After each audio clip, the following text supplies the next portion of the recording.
Good evening, ladies and gentlemen, and welcome to episode 2 of the Future of Football. Very excited to be back. The last Future of Football didn't end up being the Future of Football. It ended up being us talking about 2 new signings at Old Trafford. So Man United selfishly decided to sign 2 really good players before I went live in about 10 minutes. So there we go. So this is officially episode 2 of the Future of Football. I'm joined by Mark, Reese, and Stu. Guys, how are we doing? Really happy to have you guys on tonight again. Mark, let's start with you. How are you, mate? Yes, I'm okay, thank you. Busy week as per usual. Lots going on around United, which is always exciting. Got another game to look forward to at the weekend. But yeah, I'm doing all right, thank you, mate. Good. And Reese, how are you doing, mate? I'm not too bad, thanks. Long day, busy, but apart from that, I'm good, and I'm missing the game at the weekend. You've got quite a busy week coming up, have you not? You're down this way. You're down in my neck of the woods at the weekend, are you not? Yeah, I'll be 2 hours into train travel when the game kicks off, so I'll be missing it on Saturday. And you're down for all in, yeah? Down in at Wembley? Yeah, I'm at Wembley, for the weekend. Very nice. And Stu, how are you, sir? Yeah, always good, always good. Not forgetting the under-21s play tonight, don't they? In the whatever cup it is. Oh, yeah, we're all very excited about that. Yeah, I think Benny's gone. I think we're away to Barnsley. Probably, yeah. Benny's gone. To be, So, yeah, to be but apart fair, from that, yeah. I picked up an ankle injury at training last week, so I'm not happy about that. Back on his Zimmer frame. No Well, doubt. there's a potential that the skipper of the mighty Tipton Town might be signing this weekend. So unless I miraculously heal, I'm going to have to hand over the captain's armband. So I'm not too happy about that because I'm a terrible watcher. I feel I see you're a terrible captain. I was like, well, that's not for us to Or judge. a terrible loser is what I had in my head. I'm a terrible winner, a terrible loser, a terrible watcher. I'm not the best skipper in the world because I never paid attention to any of my captains anyway. Is there anything you're not? Is there anything you're not terrible at? Like, No, not much. Not really. I mean, I whinge and much. moan when I'm not playing, and I whinge and moan when I'm playing. So I'm not really quite sure where to strike the balance, to be honest. But, you are what you hate. You are a poser. I'm everything about what I hate. I'm everything about what I hate. But I wouldn't say I'm a poser as such because no, my old man would have clipped me around the ear if I was a poser. I think that's the best thing about life. Eventually, you become what you hate. I am an arrogant bastard, so I have become what I hate. I'm all right with that. Yeah, and my old man elite narcissist. There you go. Trevor didn't take long to get in on that chat. He just smacked me around the ear if I was opposed to the old man. But apart from that, I'm all good. Yeah, all good. Enjoyed Friday night. Trev's in the house. Didn't take him long. You're absolutely right, pal. But Jesus Christ, Julio. Jesus Christ. I'm competent at a lot of stuff. Straight in. They were strong tonight. There we go. You know what we haven't seen though, which I'm very disappointed about. He gives us all the shit, right, Julio? But he hasn't been on since he's had his red hair dye. So who's the real loser? Well, really, I'd love to see that. Send him the link. No, get him on just for a split second so I can see this red hair. Yeah, oh, he doesn't have it. He doesn't have it. Trust me, I was on a stream with him last night. It's back to standard. Oh, it's back to standard, is it? Oh, okay. What? Yeah, never changed, I reckon. Never changed. His hair was like a botched job, or as I call it, standard. Oh dear. Hammers in. Nice to see you. I need to get you on a show soon, mate. I haven't seen you for ages. Right, guys. Before we get cracking, obviously we're partnered with Manchester Mind, really important charity. I'm sure everyone will agree. Obviously, mental health is really important to everyone, and we do take quite a bit of pride in the fact that we're all quite open with each other in the group chats that we've got for the shows. So, obviously, if you're suffering in silence, please don't. Always reach out to either one of us or a friend, and look out for your friends as well. Absolutely. Yeah. Right. Let's have a little recap of Friday night. Mark, you mentioned that you wanted to have a little chat about the game. What did you think? I didn't get to watch the whole game. Luckily, I only saw the last 10 minutes. So actually, that was quite easy to watch. But I did think that a lot from what I heard on the radio, it sounded quite positive in moments, but there did seem to still be a bit of a lacking, especially where Ahmad was playing, in my opinion. What did you think? Yeah, I don't think Ahmad had his brightest game. I think we've seen a very, very good performance from Ahmad throughout the preseason. Who knows what that's all about? Everyone has off days, you know what I mean? But I thought, apart from the first 10 minutes, Fulham had a couple of chances here. I thought we absorbed the pressure very, very well. I thought on the whole, I think we were quick to the ball. It's probably the quickest I've seen United play it around for the majority of the game for a very long time now, which is really good to see. I thought we pressed very high. I thought we defended very well. We had some good appearances by Mazrui and, of course, De Ligt as well. I thought Harry Maguire was an absolute monster. Now, listen, I know people are going to look at me and go, "Oh, he's banging a drum here and whatever," but I thought it was good, and I think it was He was a 9 out of 10. He was a 9 out of 10. Well, I think the whole team collectively, I thought it was a decent performance, a good way to start. You can never tell from first games. You don't know what to expect. Liverpool.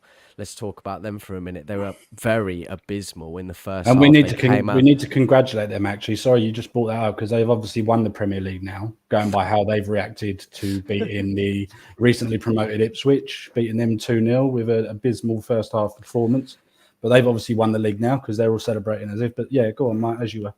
And then obviously they came out second half and performed a lot better. Do you know what I mean? What I'm trying to say is there's a lot of expectation, but I think, one game to go, even Chelsea, they got really obliterated by City, I would say, weren't in control of the game at all, but it's not an indication of how the season goes necessarily. And I think that we should just be happy. We got the 3 points, a late winner. I thought Xerxes took his goal very, very well. And I thought, on the whole, I thought we pressed brilliantly. And, more to come, hopefully.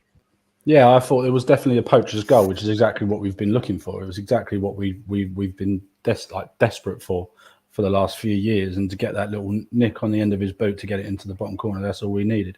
Reese, what did you think of the game overall? Like you said Maguire had a 9 out of 10. I think Matsurawi, from what I've seen, was outstanding. Couldn't really ask for a better debut. But yeah, what's your overall collective thoughts on the game? To be honest, I only think a few players really stood out. I don't think it was that much of an interesting game to watch. I think if you're just in the sense of if you're a Fulham fan watching that, you're disappointed more than anything else, really, because again they ran through us for the midfield. That really is my biggest bugbearer. It's nice that we're at least pushing for a midfielder, but even with so, we've still got quality. We should be running games for the midfield. We don't. It's actually quite embarrassing. But from an attacking perspective, we looked fairly sharp. I think some players are still a bit one-dimensional. They really need a big season of improvement, especially coaching. Defensively, we didn't look too bad. Matsurawi and Maguire were genuinely really good. I thought Maguire, surprisingly, was nice to watch. But once again, something's right. The manager's already made one mistake already. I don't know why he didn't start Garnacho. I don't care if it's to do with pre-season or whatever. We saw how dynamic he looked when he came on. We really lacked that throughout the game. I think Xerxes was for him, decent debut. Could have done a little bit better, I think, in certain situations, especially the half chance that he had. Garnacho as well should have scored. But we started the season with a win, I'll take it. But we can't have that same performance against Brighton. That's all I'm going to say. Absolutely. And Stu, you were obviously on the review, but just to give us a little recap of what you thought overall. I thought it was a typical first match of the season kind of game. We weren't tight by any stretch of the imagination. Our play wasn't tight. Certain individuals played very, very well. Certain individuals took time to get into the game and progress. So there's a lot of hits and misses. Thought Fulham played particularly well. You knew what you were going to get with Fulham anyway. Fulham are a very, very well organised team. Attacked with a little bit of pace, but attacked with a fluidity and a real kind of gelatine kind of wave. That's what you want to call it, describe it. I think the grammar's wrong there, but there you go. And it gave us a problem on occasions, but it enabled the likes of Maguire to actually stand out and say, well, look, whoever you've brought in, I'm still an expert central defender at certain situations. And he played a relaxed game of football, which was good. If you watch a couple of shows over the weekend that I've been doing. One particularly with Jarvis last night. We spoke about it, a few bits and pieces, the way that the patterns of play kind of progressed, the way that we were pressing, the way that we were using squares and triangles, etc., to alleviate the play and kind of make strides forwards. We're all well and good. So I could go on and on and on about the game. Really, certain things I thought were great. As I say, certain things I didn't think were brilliant. So I just say we lack that tightness. But will we find it at Brighton? It'll be interesting because Brighton will attack us with real pace, sheer pace. They'll be relentless with their pace as well. So I think Mazzari, for me, is what I called a professional footballer. People were looking at what you're talking about, professional footballer. But I'm talking about somebody you can put on any pitch in the world and he will deliver that type of performance. That's what a professional footballer is. He doesn't sit one side of the fence or the other. He will give you a constant. He'll be tested for sure against Matoma on Saturday lunchtime. He really will be. Matoma, sorry. He'll be really tested. But I think he'll come out okay. I think he would have seen that type of play before. I did say last night, if I was him, I'd have been utilising all the tricks that Sane had when I was at Bayern. I'd be really tapping into his bag of tricks, his pace, and I'd been working on my game to be able to nullify that type of player. Matoma is that type of player. So if he's learnt from his time at Bayern, which I expect him to, I think he'll be all right. So the interesting thing is, I mean, we'll go through it, I'm sure, but there'll be not some head-scratching moments for Ten Hag, but he'll be thinking about one or two things for the weekend of what he does. But I don't expect to see too many changes for Saturday lunchtime. I think the game did highlight, though, the game did highlight three other things for me. Not only do we need another midfielder, we need another left-footed centre-back and we need another left-back as well. I like Matsurawi, but he doesn't need to be starting at left-back or starting at right-back. Like, he should be fighting with Dallo for right-back, and we have competency at left-back.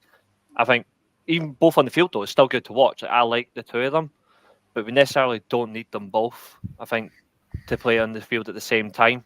But they were competent, at least, up at the weekend. I like the position. Matsurawi was by far our best player, start to finish, in my opinion. I'd say Maguire just after. I think Maguire was probably second best on the day. Very good indeed. Right, let's move it on, chat. Just a little recap, obviously, there of the game on Friday. Obviously, as you can see, the title of the show is the game gone too soft? Now, when I came up with the idea of the show, it was after a few conversations or a few shows I've had with Stu initially that I thought this could be a fucking good show idea. If we could deep delve into the diving of how players have changed over the years and how their attitudes have changed towards the game, how they wear their kit, their superstitions, what's important to the modern footballer. So we're going to have a little look into that. Mark, I'm going to start with you. I'm going to throw a question at you for you. In the modern game, what's the biggest thing that you've noticed that have changed in players, how they sort of conduct themselves on the pitch? Well, maybe not conduct themselves individually, but I feel that obviously we all talk about it week in, week out. I think fouls are obviously very different these days. But I think like anything in life, particularly at work, health and safety, all of that kind of thing, I think naturally that was always kind of the progression. And I guess it does frustrate me a little bit. But, players individually on the pitch, I don't think... The thing is, my take on a lot of all these questions you're going to ask is I feel that it's always kind of been the same. We moan about Bruno Fernandes getting in people's faces. Garen fucking Tia, Roy Keane did exactly the same, but because he was kind of like a brick shithouse that would obviously break up play and get stuck in, it was deemed okay. And I think it's identical. I think that they both moaned and got in other players' faces as much as each other, but I feel like it's now a different judgment, a different viewpoint from us and what we view it now. I think fundamentally a lot of the things are the same, and because we have a platform in order to moan and discuss and go through it on social media, I think it just gets talked about a little bit more and probably rubs everyone up the wrong way. No, yeah. I like that avenue you've sort of gone down. So you're sort of going down the route that social media has changed the way we've watched the game, because now we can 100%. we can literally take a 10-second snippet of the games we're watching and say, 100%. look at this player, look at him moaning and grinding. No, 100%. I like that. I really do. So in that respect, Reece, is there an element that, as we just said there, that social media and sort of Twitter and like the fans themselves, are they to blame for the way players have changed? Or have the players not changed? Maybe it's just a case of that we're just able to pinpoint these things out a little bit easier. I think it's a mixture of both. I think for players, in the sense that, like, I've seen it plenty of times from footballers from like 10, 15 years ago that consistently make the same comment. And I'm going to see if you can find the trend that I'm going to say here and see if you can guess what what's missing. Mesut Ozil, Kaká, Ronaldinho, Rivaldo. At times, I'd say Frank Lampard under Ancelotti. What position do they all have in common? Around number 10. Number 10. That's another thing that's missing because of how football is judged these days, particularly from a fan. They expect them to be this, they expect them to be that, but it's disappeared. You don't have it. It's like the traditional number 9. Like it's coming back into the game, but slowly. So you are missing the enjoyment of certain things. Mark mentioned there about like the shithouse side of it. I think another big thing, and to be fair, he mentioned Roy Keane. He said this numerous times. Players are not expressive on the field anymore, and I mean expressive as in like a character.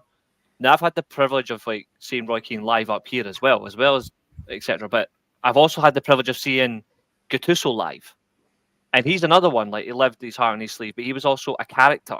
They both have that fundamental element. I think if you don't have that in football and you're not expressive, you're going to be questioning, what is your aim for the game? Are you just in it for the money, or do you actually enjoy it? Whereas you see with these players, they do. I think, just quickly, Reece, I think that's down to the rules today. I do think that players I would are say expressive, so. and this is where I made the comparison with Bruno and Roy Keane. Bruno does They nothing are. different to It's not what a Roy lot. Keane did 15, 20 years ago. Okay, but Which is fair. because obviously there's a lot more dissent. There's you can't really backchat the referee. You can't get stuck in as like you used to. I think it's viewed differently, but fundamentally still the same. I think Fernandes is a great example of a player who is expressive to the manners of 10, 15 years ago, but there isn't anybody else realistically. Like, nobody seems to try it, and I feel like it's the fear of you're going to be judged in the wrong way, or at the end of the day, I think football fans these days try to be smarter than what they are, and you see it a lot. Like, to be fair, the funniest ones are always the guys on social media that do big long ass threads about a certain player, and like they fundamentally bring them down. When you read it and you go, I've never seen so much shite, but then again, that's literally all they tweet, and I'm like, what do you like? Do you even watch the game? Like, do you even watch these players? And some of the stuff, you just know that they're talking out their arse. And I think that's the biggest problem. Is a fan's perspective is completely different to an actual player's perspective. But when the player is showing themselves, they're critiqued at a whole level that they shouldn't need to be. I've got no issue with Fernandes being a moany bitch, like, as long as he delivers. But if you're a moany bitch and you don't deliver, then I want nothing to do with you.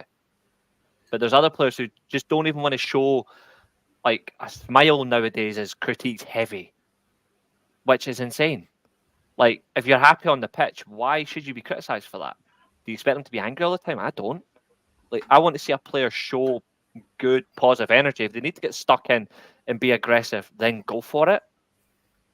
But it's disenchanted, and mind you, I was listening to that song earlier on. It's a peak song, but it's a major issue with the game now that you cannot be yourself at all. No, I like that.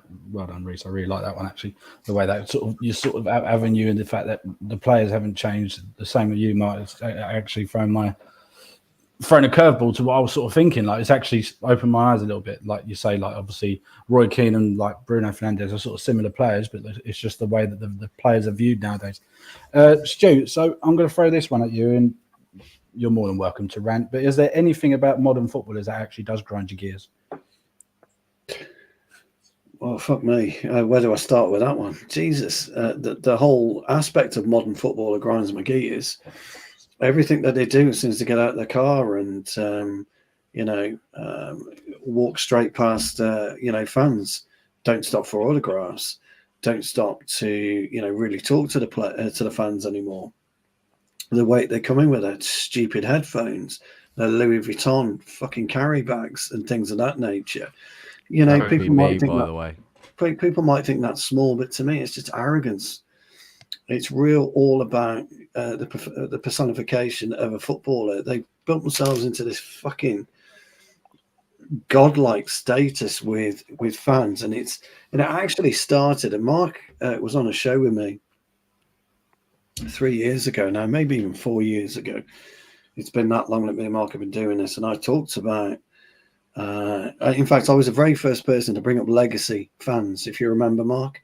And then the day after, it became a big thing in the press. I don't know why, I don't know how, but it became a big thing in the press about legacy fans. And I made a point that I am not what people want anymore. Manchester United don't want me walking through Old Trafford anymore. They want Reece's age. They want my lad's age, because those are the ones. Those are the types of individuals that can relate to the players. I can't relate to any of these fucking players today. Not one player can I relate to. I look at the weekend. I look at the sendings off that happened at the weekend. Shaw, yes, he threw his head against Diaz. Never a red.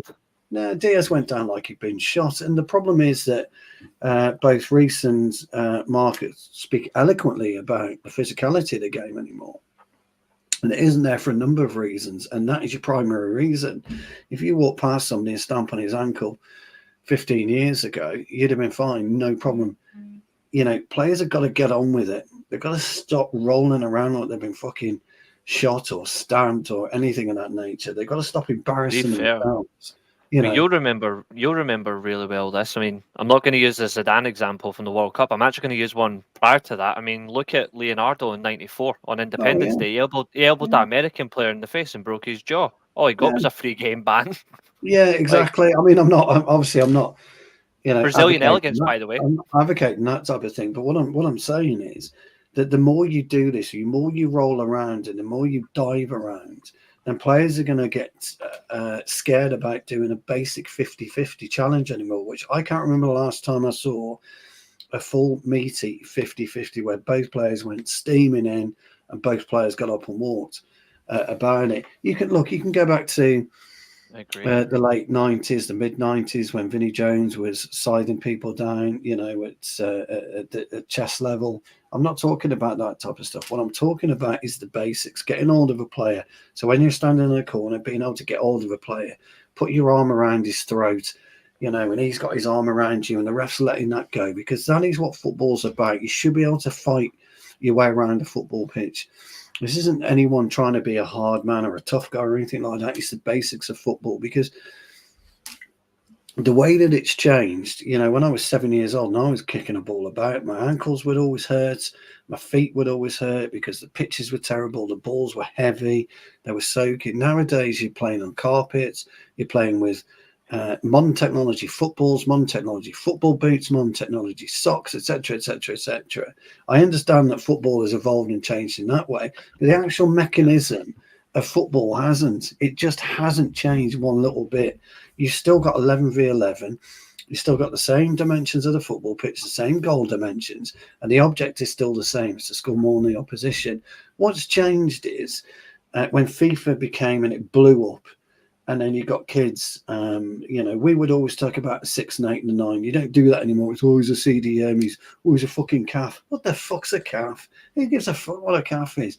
He's a central. I believe that's on the back of your shin. Yeah, I believe the calf's on the back of your shin. Yeah, I thought it was somewhere you had breakfast at the weekend. That's where I was going. Listen to all this nonsense and all these acronyms and the things funny of thing that is, right? The funny thing is, I don't mean to cut you off there, Stu, but people have been having these. There's people on social media that moan about people that say, "Oh, a CDM or a or an attacking midfielder or that. But there was people in the 50s and the 60s that were talking about inside forwards and wide lefts. Exactly. So I'm like, you can't be hypocritical for that. And these are people from the 80s as well who are like, well, I know these positions. So I'm like, well, yeah, so do I. And I'm 40 years younger than you. But you're still coming back and having a go at them. And I'm like, they're doing the exact same. It's devolved. And I'm like, every player's got a fucking position. It won't be long before you have a half border rooftop position. No, I get what you're saying, but you've got to bear in mind if somebody was talking about an inside forward or a left side forward or whatever back then. That was just a conversation. Now it's shoved down your fucking throat. Oh, hugely. All the time you go on, your phone is filled with FIFA this and FIFA that. You make my son is FIFA this and FIFA that. And what it does, it kind of just polarizes opinion based on FIFA. It doesn't polarize. It doesn't make you look outside the box and decide what football really is about and what the fundamentals of football are about. And the fundamentals are gone. They've just disappeared. Vicky made a point about what do I think of holes in your socks? Get bigger fucking socks. Just get bigger socks. You don't need to get holes in your socks. Get bigger socks. I know what it's about. Well, I've got big calves. We'll get a bigger pair of socks, you idiots. You don't have to. I don't have the problem with that. I just don't need to see it. It doesn't bother me. Like I get more what's happening with that is Vicky's got a 7-year-old, she's got a 13-year-old, and all they're doing is they're cutting holes in the socks because of these fucking overpaid morons who don't think about what they're doing. So people can't afford to go and buy socks. So I understand that. I think as like anything, things evolve, science becomes better, facilities become better. And the whole rip sock thing, it's obviously taken out of context, and everyone's looking at it. Why the fuck have they got hot? But it's because it's better for circulation. It actually helps with cramp. I get that. Yeah, and things like that will change all the time. There will be socks eventually that are probably created like that. You don't have to put your own in, and it's not an issue. But what everyone's forgetting here is these kits are tailor-made for each player. They're sized up at the beginning of the season. Their training kit, their football boots, especially made for them. Their socks, especially made for them. So get bigger socks. Look, I'm still going to go on now because, as a parent, and I go back to that, and all the parents that are in here, 10 years ago, Nike ran with one football. That was it. Then all of a sudden, 5 years ago, you had to have a winter football. Now you've got 3 fucking footballs. You have a summer football, the beginning of the season. You have the winter football, and then you have a fucking spring football. They're three totally different footballs, right? So you've got 3 of those. You've got 4 pairs of the same boots will come out in 4 different colour schemes throughout the year. You've got the same in trainers. You've got Manchester United changing their shirts all the time. They'll be in particular this year. They'll be not Champions League. I'm getting away with myself now. There'll be Europa League training kit. Again, that's always the case. That's down to us as a consumer market. That's always been a thing. It is. They will create things because we will sit there, we'll go and buy it, we'll want all of them. Do you know what I mean? So again, I agree where you're coming from. I understand the frustration. However, if it wasn't for us as consumers, being such a consumer society, it wouldn't be a thing. But here's the thing, Mark. Bang on, Mark. Bang on. And you're absolutely right, and I've got no problem. It's my choice to put out the coin and get Jake his shirt or get Jake his boots or whatever he did like I used to. And I was the mug, by the way, and I'll tell you all this now. I was the mug. Jake had the latest colourway in every trainer and every football boot he wanted. The latest one. I was changing them every 3 months. There's nothing wrong with them. I can't really talk, to be fair. I've got 16 pairs of football boots in my cupboard downstairs. I can't talk. Fucking shoe with a different colourway. The same fucking shoe, but with a different colourway. Because that's what he wanted. But here's the real key to everything. We are paying for it because of this multitude of salary. It's got nothing really to do with us. They don't have to bring out 2 sets of training kit a year. They don't have to bring out 2 shirts a year, 4 pairs of football boot colorways a year, 3 footballs a year. They don't have to do it, but they've got to do it. They've got to play the salary. They have to pay the salary of these overpaid morons, these overpaid posers that most of us really, if we're honest, have little respect for as human beings. There's little respect for them as human beings, but because they play for our club, we love them. And that's your fine line. That's your narrative of modern day football. You know, some of the players that won the cup in 1966 haven't been knighted yet. Some of the footballers, that's criminal. Absolutely fucking criminal. Okay. But yet, if Gareth Southgate had won the European Championship, he'd been knighted. You know, people have got to look back. Football didn't start in 1992 when the Premier League started. Football started back in the 1800s when it was honest. Football was up here. There. People wanted to go and play football. Bobby Charlton used to walk to Old Trafford. Nobody knew him, but he used to walk to Old Trafford, and he oozed what football was all about back then. I'd want to see us get back to something like that again. I don't want to see us. You know who I blame for all this?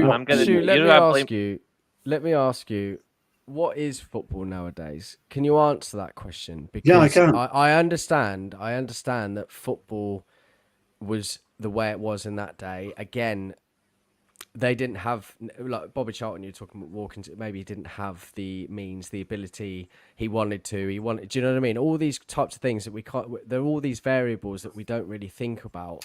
And again, because the money in football now, and that's not the player's fault. You know what I mean? It's not Anthony, he's shit, I know, but it's not Anthony's fault we paid 80 million for him. We did because we wanted him, right? And it's not Rashford's fault that he obviously put in a fair few good seasons. He's now on 350k. Of course you're going to fucking take it. I take it. I don't agree with it. I agree. Got no issue with that. As money inflates around the business, everything else is going to do that. And in order to accommodate that, they have to do all these things, bring out all these deals, bring out all these new shirts, different types. Do you know what I mean? I just feel like it feeds into each other. I wouldn't call it that. Here's the thing, and here's the big question. Here's the massive question that nobody ever asks. Show me financially, give me a financial breakdown on why a player's worth 300 grand a week. I'd love to see it. But how do you put a monetary value on something like that? This is my point. This is my point, Mark. You can't. So some absolute moron, by the way, who spent half his life equating his billions, you know, by hard work and, well, all right, not always hard work. We know if you're a billionaire, you're a little bit suspect. Actually decides that, you know what, I'll give you 350 a week, 350 grand a week. Why? Because I feel like it. Because I think that's your value to it. Now, some might say, let's evaluate Bruno's shirt sales. That the valued amount of points he equates for us in the season, which equates to millions of pounds. We get all that. I get all that. I can see that, but I doubt it would ever equate to 350 a week. Go back to Saudi Arabia. Saudi Arabia are offering Ivan Toney, we think, about 100 million, something like that, over 2 years or something ridiculous like that. They're willing to give. Mbappe 7 million for a year, just for a year's contract. That's no equation of what his value is to that league. It's just some moron. I'm gonna go one further, and I'm gonna say, because I've said this on, let's see, how many streams have I said this? 5, 6, 7, 8 times, and I will never be proven wrong on this. I blame the youth players that come up through youth academies. And I'm still sticking with it, because tell me how you get out of your academy team, say the under 18s, if you're that good and you get straight into the first team, or you go from the under 23s into the first team, justify how you go from say a couple of grand a week, fine, on 150k a week. You've done fuck all in football. I'm sorry, you've done how can you and I'm going to use one name as an example. How can you justify Anthony Alanga, for example, who was actually quite decent in the academy, gets in the United first team, now he's playing for Forest, that's his level. I actually like Alanga, but that's his level. He was on that amount of money. Justify it. You fucking can't. You cannot. It's a bloody disgrace. And no young player at that point deserves it, whether you think they're good or not. But until you actually make it, earn it in the game, you should be getting that amount of money. You don't deserve it. That's not his fault, though. Let's not forget, only prior to this summer, the club was being ran by accountants that thought it was a good idea at the time, and that's why we're having issues getting rid of them. But this is every other club as well. Like that Rico Lewis, whoever came up through the Man City academy, he's on truckload of wages as well, and he's only been in the first team for what, a year. Like, so there's a local player, right? there's a local player who I did some coaching with 5, 6, 7 years ago, and he went to Derby. And he played at Derby. Dylan Williams is his name. You can look it through. Anyway, he went from Derby to Chelsea. Derby got relegated. He went from Derby to Chelsea.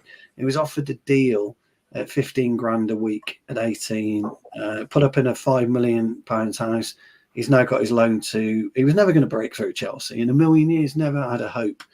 But he got that contract, and now he's at Burton Albion on loan. Fair play to the kid. He's trying to, scrape a living through football.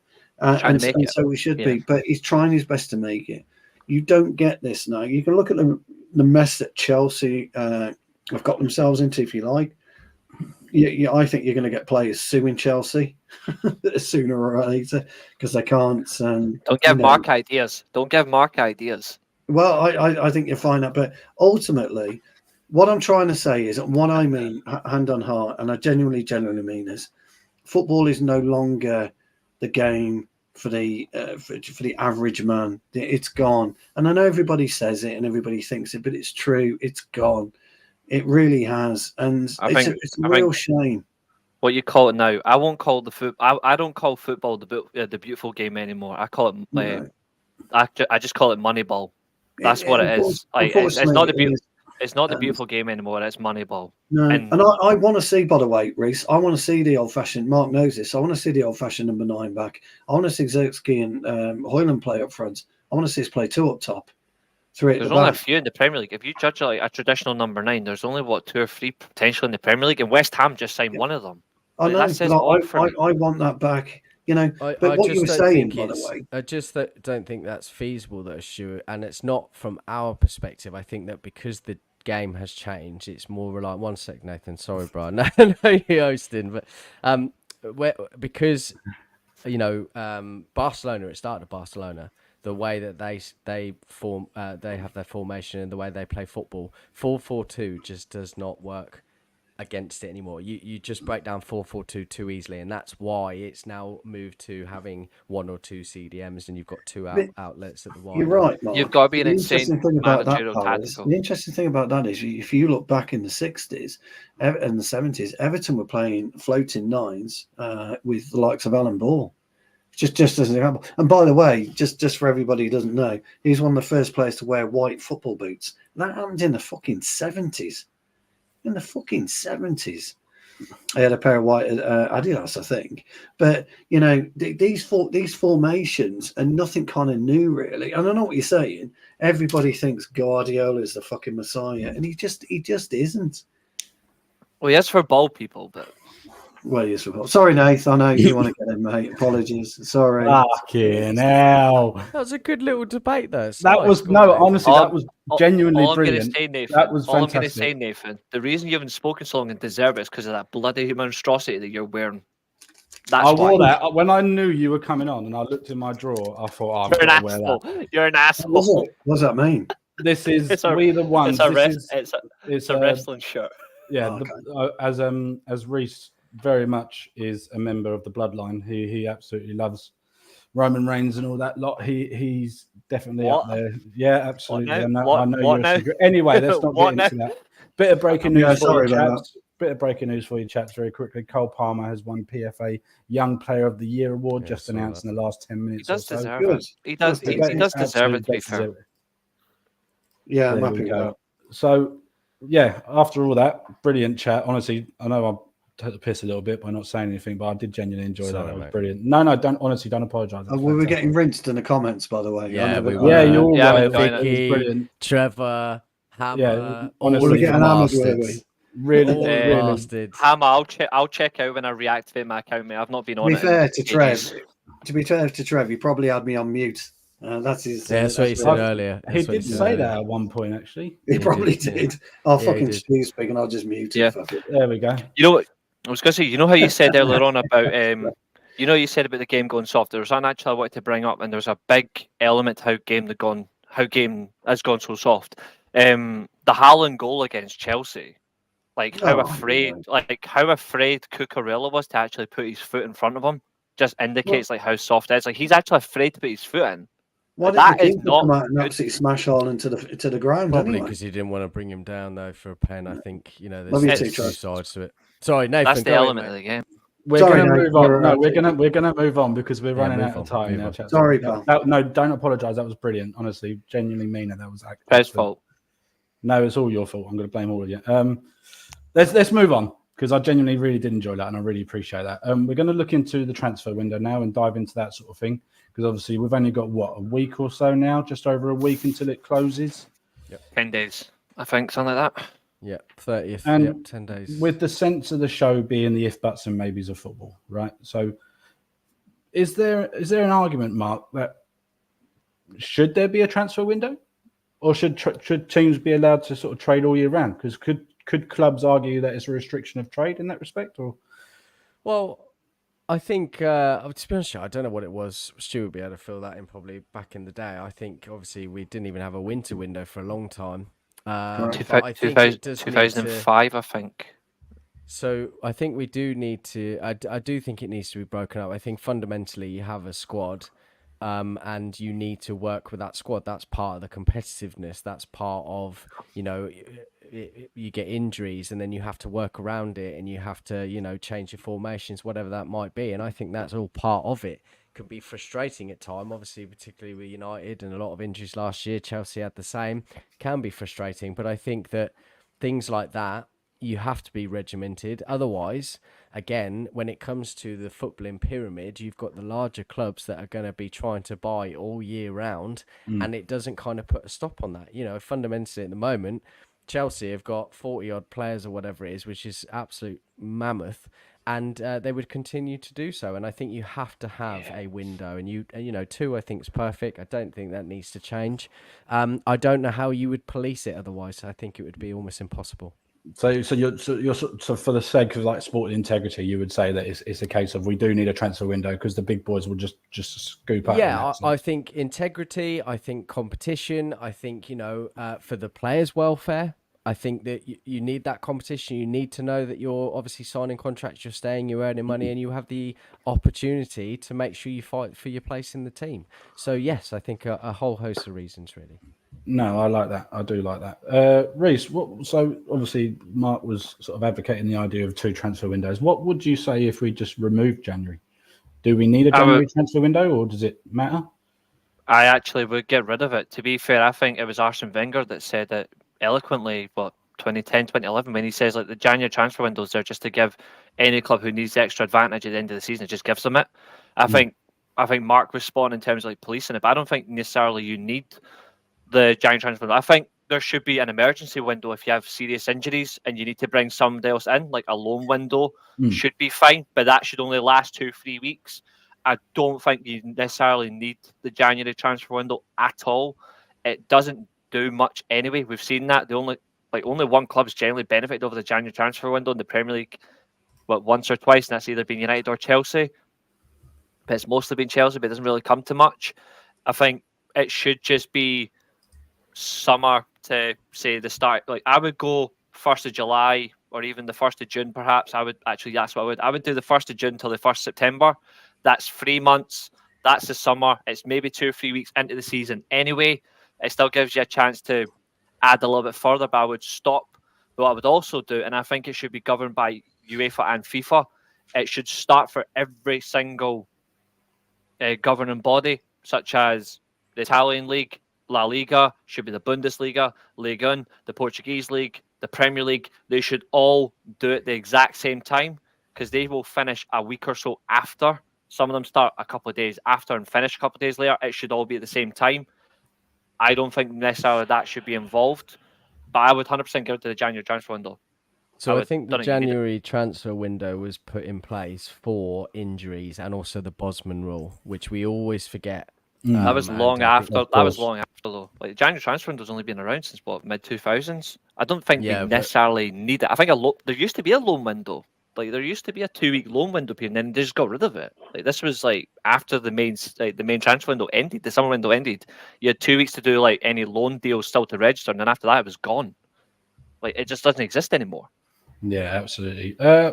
Stu, should the season start before the transfer deadline closes, or should it just be a case of once you've kicked off, that's it, job done? Because surely the idea of a pre-season is that you have those first couple of weeks. I know we had an international tournament this year with the Copa America and the Euros, but surely the idea of a pre-season is that you know the players you've got to work with, you use those players, right, I need to strengthen in that and that, get those players in, because then surely that would bring business is done early, and then by the time you've kicked off your first game, bang, that's all your business done. What's your views around sort of, you've got a couple of weeks or 2 or 3, or this week it'll be 2 or 3 weeks after the season started. Yeah, I think you shouldn't be able to sign a player once you've kicked off. I think as soon as the season starts, that's it, you should do it. But Reese is right, and I would have that loan period to the end of August. And so you've got a chance if you do it. But what I think we should be doing is doing a staggered kickoff anyway. I don't think we should all be kicking off on the same day. Rather like we have our winter break now, we should do a staggered kickoff, and that will allow teams then to have, say for us, Martinez has been back 2 weeks, hasn't he? Something along those lines. Yeah, that's all he's been. So for us, it would make sense for us to have an extra week of preparation. So you could almost stagger the kickoffs, and within that period, our transfer business shuts within that period. People will say it's unfair. People will say it's unfair, but it isn't. But Reese is also correct. It should be uniform across Europe, across the globe. Yeah, that's it. Everybody's transfer window starts and finishes at the same time. If my memory serves me right, Andy Cole caused the biggest ruckus in transfer history when we took him from Newcastle around February time. And I think that was then discussions were made about what you do in terms of the transfer windows. And then Mark, there was lots of that. Yeah, and then Mark, I think, was correct that it was really bought in for the Bosman when people could sign a pre-contract 6 months prior to the end of the season, and or their contract so expiring. clubs wouldn't lose money if they were in the final. Clubs wouldn't lose money. But the Bosman ruling was 10 years. The Bosman ruling was 10 years apart. I think it was purely just the advantage was there anyway. But then they thought, actually, if they've got the 6 months, we'll just put in a January option anyway. I think the biggest problem anyway is you looked at how transfers used to work as well. I mean, United had Dion Dublin gets injured, and then Cantona came in November. So even so, like, that's still too far into the season. Yeah, he came in November. It's still too late. So I think necessarily you need to have a strategic. Well, if you're going to do it the first of June, for example, massively. But if you're going to have, say, I think 1st of June for all nations across. The only thing that's going to be harder is like South America and America, because their seasons start. Some start in like January, and some of them actually start in March. That's harder, so that makes more sense. But you can still have them trade from June to September. You can still do proper trading. Yeah, I think it has to go across that way. I think if you have somewhere like the Premier League starts on the 30th of June, for example, and then Serie A doesn't start until the 7th of July, and then it goes until the 7th of September. That doesn't do any benefit at all. That just gives them extra advantage. Clubs need to adjust their financial years, because don't forget, contracts run out June 30th. Mm-hmm. So they start July the 1st. They need to probably run out end of May, start the 1st of June. That's probably what they need. And make. I think if they were to do that, it'd be great. I think if you can approach, if you can find amongst. If FIFA brings it in or whatever, if they were to bring in, right, the January transfer window every single year is going to run specifically from this date only until then. It's never going to change. All the leagues have got to agree to it, and then that's it.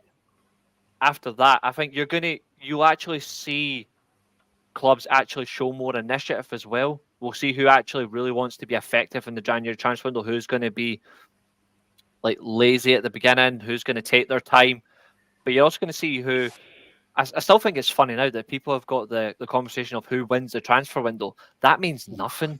You can sign 1 or 2 players and still have the best season at the end of it, or you can sign 7 or 8 players and then you have the worst season. Like, it's something you adapt throughout. But if it was, say, the 1st of July until I don't think you need 3 months for the January transfer window. I think 2 months is enough. But if you've done 3 months, then fine. But what do you need the extra month for, unless it's if you pick up injuries in pre-season? Well, there's also an argument to be said that if you're playing and if you're going to have a January transfer window, then sure you need a winter break, because otherwise you've got players that are playing for your club who might be having their agent while you're on the pitch playing for your club. You've got your agent having deals done overseas on your potential future. So you're having a player playing for you with their minds been taken away from what they're supposed to be doing, which is winning a fucking football match. They've got their agent talking about 200-300 grand a week across the sea. So there is an element to it, like on both sides. If you're going to bring in a window in January, then maybe give the players a little break, because at least then you've got a bit of clarity on, the players are putting their effort in on the pitch because they're not worried about their potential future. I think another thing, I know it's obviously important over here. It's been going on for years, but I look at Serie A and I look at the Bundesliga. The minute that the end of the year, the end of the calendar year ends, that's it. They're on a break for 3 weeks. It's why they do so well in Europe. Like even La Liga as well. You get such a good period of time off. It's never gonna happen here because they love the Boxing Day games. But frankly, do we need that anymore? Realistically, no. The interesting thing, Reece, don't forget, mate. They also have a proper winter break. They have 3 weeks off at over Christmas as well. They have a proper winter break, and that is missing here as well. If you're going to do, I think when Mark said about like the January transfer window, and I do see good things for it, but necessarily you wouldn't need the January transfer window if you gave them these proper weeks off, because then they can actually rest and recuperate. Because then you're not going to need it for the rest of the season. You're only going to need it if you're absolutely riddled with injuries, which I still think is the biggest problem with January, like with any transfer window, is you're not expecting injuries, but you want to have the best squad possible, but you should at least prepare for it. But these breaks, I think the smartest manager this season is still going to be Carlo Ancelotti, for what he said a week and a half ago when he came out and said he's going to give players individual holidays throughout the season. He's going to give every single member of his squad individual holidays just to keep them fresh. No wonder he's the best manager in football. We could have done that 2 seasons ago, though, Reece. We had FA Cup and Carabao Cup. We were 3-1 up or 3-0 up against Luton in the Carabao Cup. We had Tranmere or someone ridiculous in the FA Cup. We were sent our entire first team away on holiday for 2 weeks. Literally. Could have kept that squad, and we didn't. Chose not to. Yeah. No, absolutely. Picking and choosing, but I would be all in for that. That's why they'll probably run away with the Champions League in this year, is because Carlo Ancelotti just gets people. He just understands the game. That's a loss. But I think universal across the board, if you've got the same starting time period for transfer windows, do the same for a winter break across the board. Mark said something earlier on that nearly 40 odd minutes ago that was actually fundamentally important. These players are human beings. Why do they not get a break? Everything ironically, I say is fundamentally important. not technically true. You're wearing a tank top. I don't think that's fundamentally 53 essential. minutes that took. Someone actually, there's not been a single comment, and Reece mentioned it at 53 minutes. I'm really disappointed in the comment section. I'll be honest. I was being surprised Trevor didn't mention it. He always likes to have a little bit. It's because you can pull it off now. Wow, you know what? I lost it, and I found it 2 nights ago, and then I saw it on the side, first top on the side, put it on. I didn't even think about where I was going. Here we are. I can't talk, to be fair. I've got a Ramones one in my wardrobe. I can't talk. But you didn't lose it, Mark. Your missus hid it, and you found it. Maybe. I think she would have probably appreciated it, Sponchef, but there you go. I would indeed. Go on, Reece, finish your point, and then we'll move on. Because I was going to say as well, as Trevor's brought up something about like the Champions League games, like that rule used to be in place where you could not, if a player's already played in Europe, they can't play like for the team to transfer to in the rest of the season. Now you can. I'm sorry, but that rule should never have been removed. That's an unfair advantage anyway. I think that's something they need to go back in as well. But when Mark said earlier on about players are just like us, like they are just human beings, why do they not get these breaks as well? Like we get that. That has to be looked into. Every single football federation, so much is wrong with it. So much is wrong with it, but I've not got the time tonight to talk about it. Every football federation should have a winter break the same length of time, just like there should always be the same length of time for a transfer window. I mean, there's bigger clubs are still going to spend money. Smaller clubs in the Premier League are still going to spend money. All clubs across the globe are going to spend money to what they've got. doesn't mean they need an extra week or so ahead of the other clubs to get something. It was that rule, by the way, was And that's changed another because- fact. That rule was changed because of teams coming out of the Champions League into the Europa League, and It was only 5-6 years ago. Like, that rule changed the minute Alexis. That rule changed when Alexis Sanchez joined Man United. well, probably it was probably something to do with us, but I think ultimately that's a lot of that's what it was about. But anyway, Very nice. It's a stupid rule to get rid of. It was a fun one, just like away goals was a fun rule. That's a whole other topic for a whole other future of football. See Man City get eliminated by Monaco in a 6-6 draw. This is also this whole episode is brilliant actually, because there's been lots of little comments and I've gone, I can make a fucking show out of that. So I've been making notes as well. So we've got I missed that. Welcome. Looking at the comments section, it's gone pretty well. I think people absolutely brilliant engagement in the comment section, guys. Really appreciate it. Right, let's move on. We're going to move away from sport now. We've had enough of talking about sport for the last 50 or so minutes. Let's have a little chat about. I've been looking across the globe, news stories offbeat, some fun news stories. No bullshit sort of politics news stories or someone's done this or someone's done it. Fun news stories, the only news stories we really care about, especially the best one that I could find today. The UK best city for craft beer has been revealed. The top 10 list was revealed, conducted by a study today. I would like to hear this. Go on.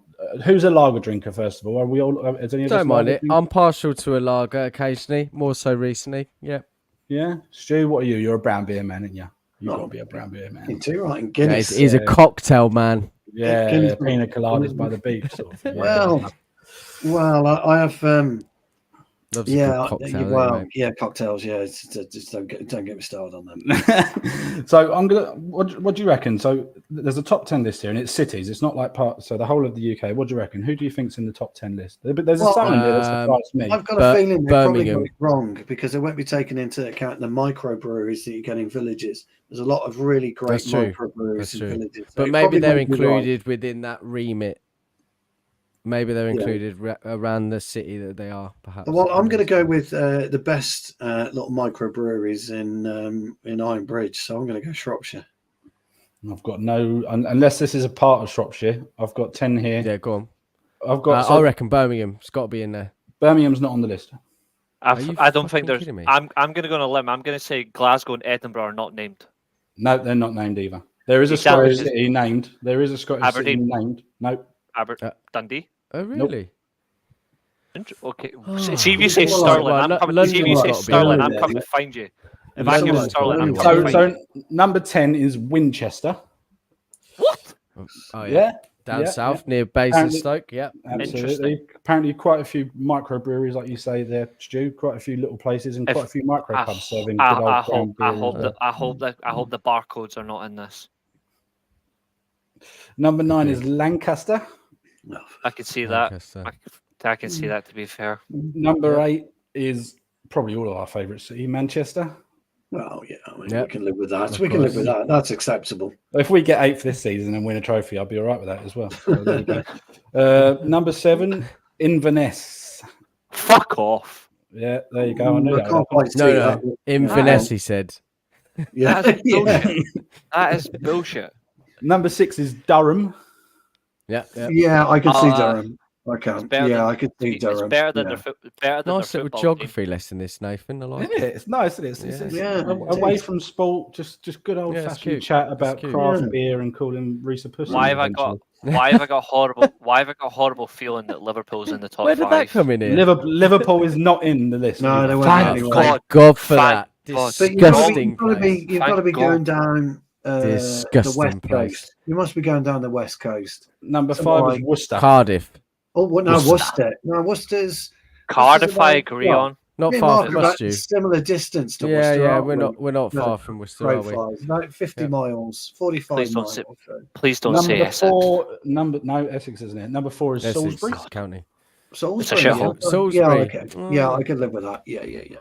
Number 3 is Bath. Been to Bath. Lovely. Okay. Bath. Really I Bath can go with times. That. Yeah. Number 2 is my neck of the woods, not far from me, probably about half an hour away from me, Canterbury. And I can Canterbury. You're Canterbury, are you? You're not far from my original place of birth. Which is you'll have to give me Down the address. south. Reading. Well, Oh, Henley on okay. Thames, just outside Reading, so not Oh, far. Henley. You got to get that in, didn't you? Henley on Thames, the royal town of. Henley. Henley. No, I Please live don't. Isle of Sheppey, sort of Sittingbourne, Sheppey way. I'm down that Okay, way, yeah, sort of very, very Oh, southeast coast. I can live with that. I can Ow. live Kent. Who do you think trying- number one is, Reese? You already Um, mentioned them. You weren't happy about it, but Newcastle. it is Newcastle. Number one That is is- that- Newcastle. That is a That doesn't load of surprise me. shite. It doesn't surprise me. Look, That's listen, we criminal can take the practice, piss man. out of them all we want for the football club, but they also do have some great sides to Newcastle, and I can see that being it. Yeah. Criminal. The accent's horrible. But- I'm not a fan. Criminal, that is. We might have some people from Newcastle watching. We love your accent, just to be very clear. Yeah. I don't. Sorry. Still criminal. Oh yeah, that was fun, wasn't it? That was not bad. That was That's very good. good. Have we got another one? Have we got another one? Nice folk, but the accent's Have we just got hard to another one? understand. Can we do I've got another one? I've got another fun news story. Yeah, I've go got on, another please. I like this. So- We should do this more often. Yeah, well, it's a new feature on the future of football. It's going like It this. is. Yeah. It is a great feature. So is Nathan's news round. yeah, I like it. Oh, dear. John There Craig. we go. Nathan. Oh, dear. So, has anyone in the chat? I'll be surprised if anyone of us out here or in the chat have got 25 million spare pounds, Yes. not euros. Mm. Yes. So, Two of them. Mark, in that Yeah, case, it's in my back pocket. there we Yeah. go. Two of them. Perfect. I got two of them. Yeah. Go on. Fantastic. So, is anyone interested in it's a 6-acre island just going on sale off the coast of Plymouth.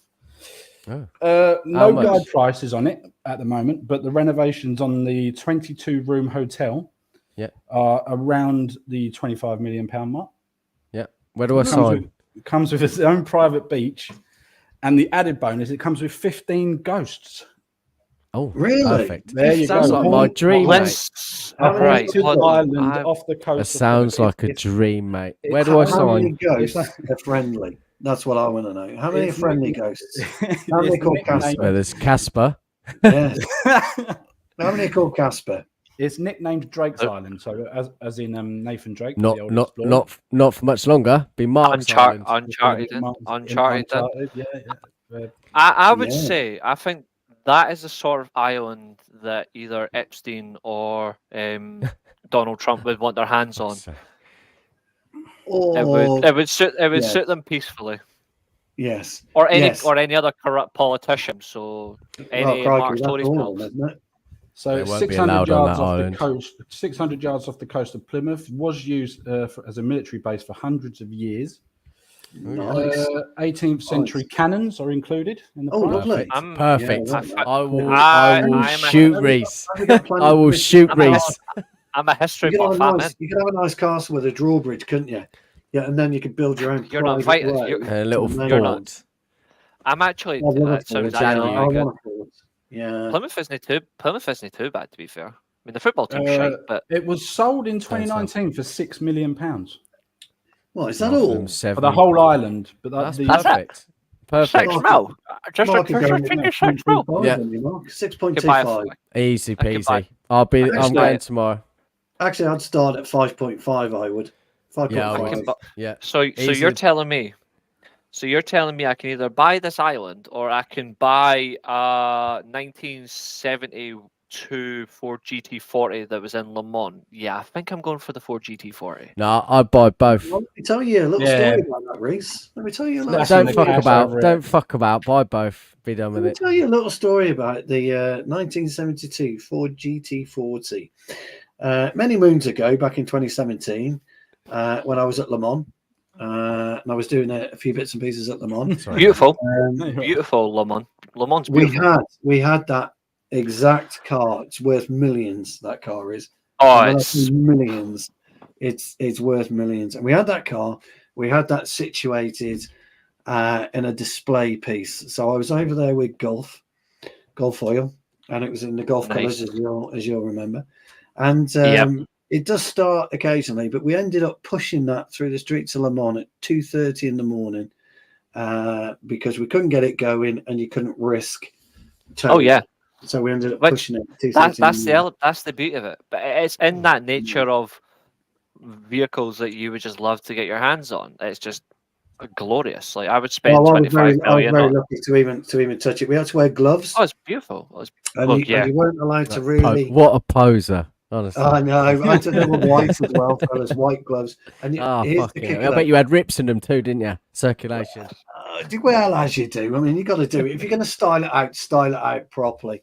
But the thing about it all is, when you're pushing a car, you've got to put a little bit of oomph into it.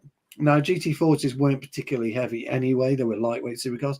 But you still had only to 1,400 kilos. Only 1,400 you had kilos. to grip it a certain way so as not to put any dents or blemishes on the actual vehicle itself when you were moving. True story.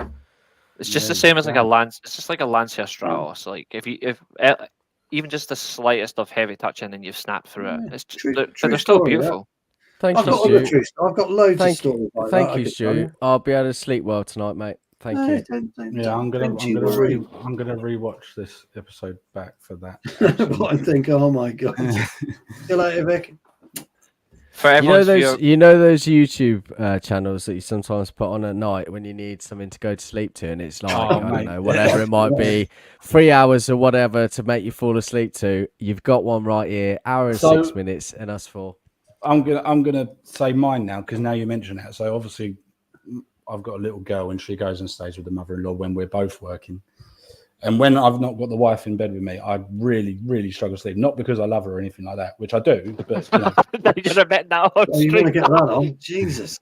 But I do really struggle sleeping with it. And I listen to old episodes of the Ricky Gervais show with Carl Pilkington and stuff. Just them in the background. That for some reason, even though it's fucking hilarious, it does seem to get me to sleep. Yeah.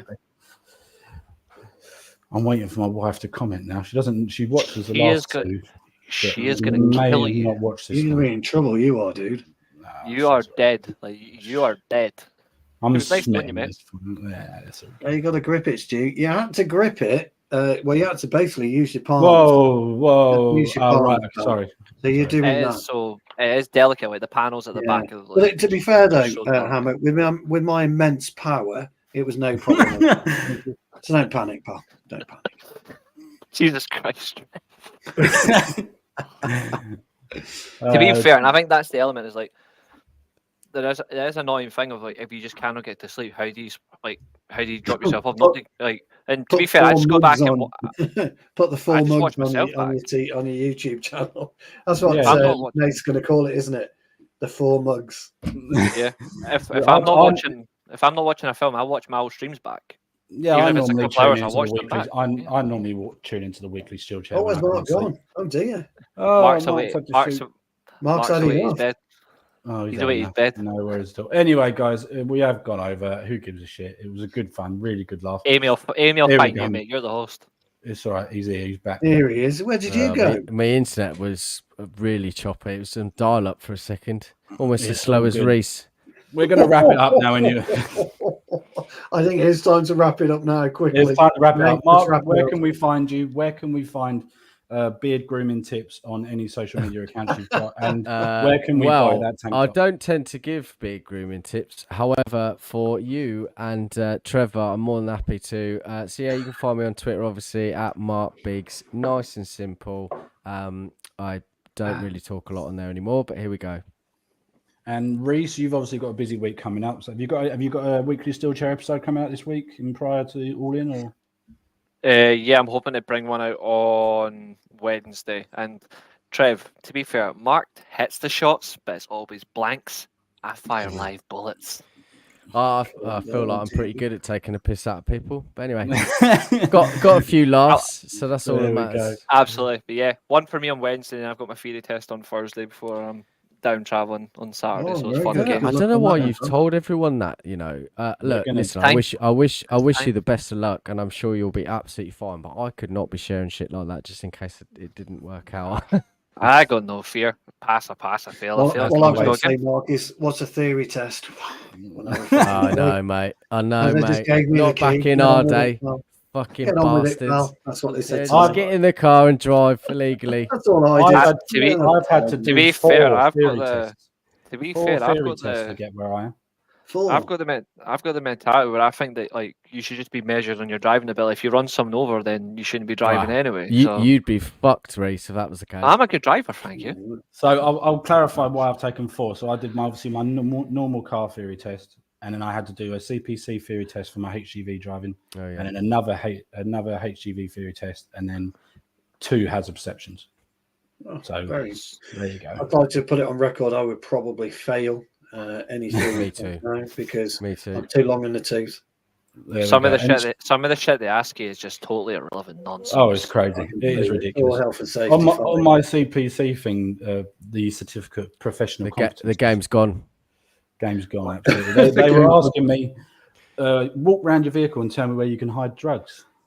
And I was like, oh, let me show you. Fuck it. Hold on. Let me Hang on a minute. I think the best. What are you, an instructor or the police? Yeah. Here's the thing, though, Nath.